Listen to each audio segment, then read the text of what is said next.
ശബരിമല ഉത്സവ നാളുകളിലേക്ക് തിരുവുത്സവത്തിന് ഇന്ന് കൊടിയേറും. രാവിലെ 11:30-നും 12-നും മധ്യയുള്ള മുഹൂർത്തത്തിലാണ് കൊടിയേറ്റ്. ഏപ്രിൽ 1-ന് പമ്പയിൽ ആറാട്ടോടെ ഉത്സവം സമാപിക്കും. സന്നിധാനത്തു നിന്നും ഗോകുൽ രമേശ് ചേരുന്നു. ഗോകുൽ, ശബരിമല ഇനി ഉത്സവ നാളുകളിലേക്കാണ് പോകുന്നത്. ഒരുക്കങ്ങളൊക്കെ പൂർത്തിയായോ?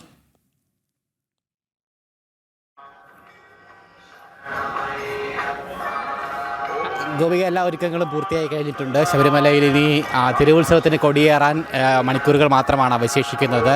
ഇന്നിപ്പോൾ രാവിലെ 11:30-നും 12-നും മധ്യയുള്ള മുഹൂർത്തത്തിൽ തന്ത്രി മഹേഷ് മോഹനരുടെ കാർമ്മികത്വത്തിലായിരിക്കും കൊടിയേറ്റ് കർമ്മം നിർവഹിക്കുന്നുണ്ടാവുക. ഇന്നലെ വൈകിട്ടാണ് തിരുവുത്സവത്തിന് വേണ്ടി ശബരിമല ക്ഷേത്രം നട തുറന്നത്.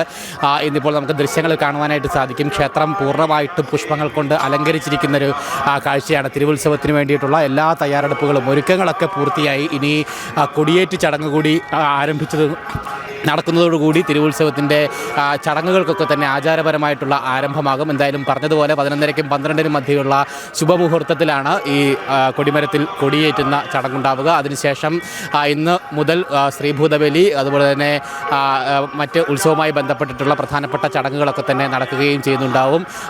ഈ 10 ദിവസം നീണ്ടു നിൽക്കുന്ന ഉത്സവമാണ് ശബരിമലയിൽ നടക്കുന്നത്. ഏപ്രിൽ 1 വരെയാണ് ഉത്സവ കാലയളവ് ഉള്ളത്. ഏപ്രിൽ 1-നാണ് ഭഗവാന് പമ്പാ നദിയിൽ ആറാട്ടുള്ളത്. ഏപ്രിൽ 1-ന് രാവിലെ 9 മണിക്ക് സന്നിധാനത്ത് നിന്നും പമ്പയിലേക്ക് ആറാട്ട് ഘോഷയാത്ര പുറപ്പെടും. അതിനുശേഷം പമ്പാ നദിയിൽ കാനനവാസന ആറാട്ടോടുകൂടി ആ ഘോഷയാത്ര തിരിച്ച് സന്നിധാനത്തേക്ക് മടങ്ങിയെത്തും. അതിനുശേഷം രാത്രി ഏപ്രിൽ 1-ന് വൈകിട്ട് സന്നിധാനത്ത് ആറാട്ട് ഘോഷയാത്ര മടങ്ങിയെത്തിയതിനു ശേഷം കൊടിയിറക്കുന്നതോട് കൂടിയിട്ടാണ് 10 നാൾ നീണ്ടു നിൽക്കുന്ന ആ ഒരു തിരുവുത്സവത്തിന് സമാപനമാകുന്നത്. എന്തായാലും വളരെ ആചാരപരമായിട്ടുള്ള വിപുലമായിട്ടുള്ള ചടങ്ങുകളോടുകൂടി തന്നെയാണ് ഈ 10 നാൾ നീണ്ടു നിൽക്കുന്ന ഉത്സവം ശബരിമലയിൽ നടക്കുന്നുണ്ടാവുക. അതോടൊപ്പം തന്നെ നെയ്യഭിഷേക ചടങ്ങുകളുടെ സമയത്തിന് ചില ക്രമീകരണങ്ങൾ ഏർപ്പെടുത്തിയിട്ടുണ്ട്.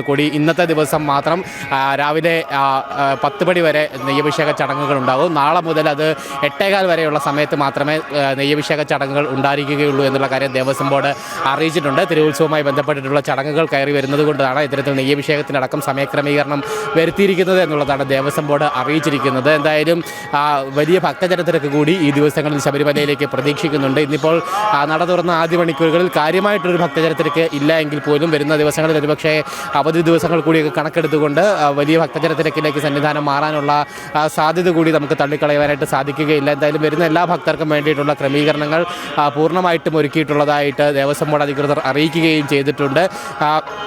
ബാക്കി ഉത്സവത്തിന് വേണ്ടിയിട്ടുള്ള ആചാരപരമായിട്ടുള്ള എല്ലാ തയ്യാറെടുപ്പുകളും എല്ലാ ഒരുക്കങ്ങളും സന്നിധാനത്ത് ഇപ്പോൾ പൂർത്തിയായിട്ടുണ്ട്. മാർച്ച് 31-ാം തീയതിയാണ് പള്ളിവേട്ട നടക്കുന്നുണ്ടാവുക. അതിനുശേഷം 1-ാം തീയതി ആറാട്ടോടുകൂടി തിരുവുത്സവത്തിന് സമാപ്തിയാകും. ഇന്നലെ വൈകുന്നേരം 5 മണിക്കാണ് തിരുവുത്സവത്തിന് വേണ്ടി ശബരിമല ക്ഷേത്രം നട തുറന്നത്. ഇന്നലെ വൈകിട്ട് തന്നെ ധാരാളം തീർത്ഥാടകർ, ആയിരക്കണക്കിന് തീർത്ഥാടകർ ദർശനം നടത്തി മടങ്ങുകയും ചെയ്തിട്ടുണ്ടായിരുന്നു. എന്തായാലും ഇന്ന് ഉത്സവത്തിൻ്റെ 1-ാം നാൾ കൊടിയേറുന്ന ദിവസമാണ്. അതുകൊണ്ട് തന്നെ വരുന്ന മണിക്കൂറുകളിൽ കൂടുതൽ ഭക്തജനങ്ങൾ എത്തിച്ചേരും ദർശനത്തിനായിട്ട് എന്നുള്ളൊരു വിലയിരുത്തൽ തന്നെയുണ്ട്. എന്തായാലും ബാക്കി കാര്യങ്ങളൊക്കെ ഭംഗിയായി തന്നെ മുന്നോട്ട് പോയിക്കൊണ്ടിരിക്കുകയാണ്. ബാക്കി മറ്റ് രാവിലത്തെ ആദ്യ മണിക്കൂറുകളിൽ കാര്യമായിട്ടുള്ള തിരക്കില്ല.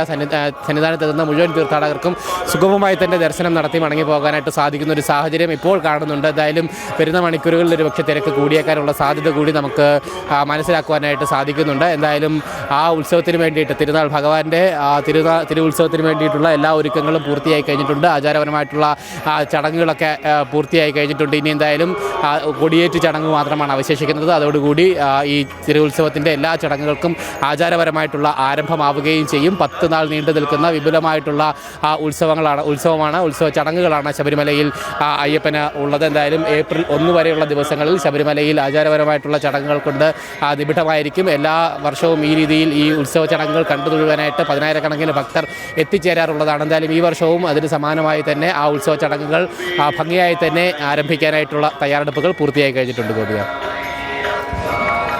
ശരി, ഗൂഗിളാണ് വിവരങ്ങൾ പങ്കുവച്ചത്.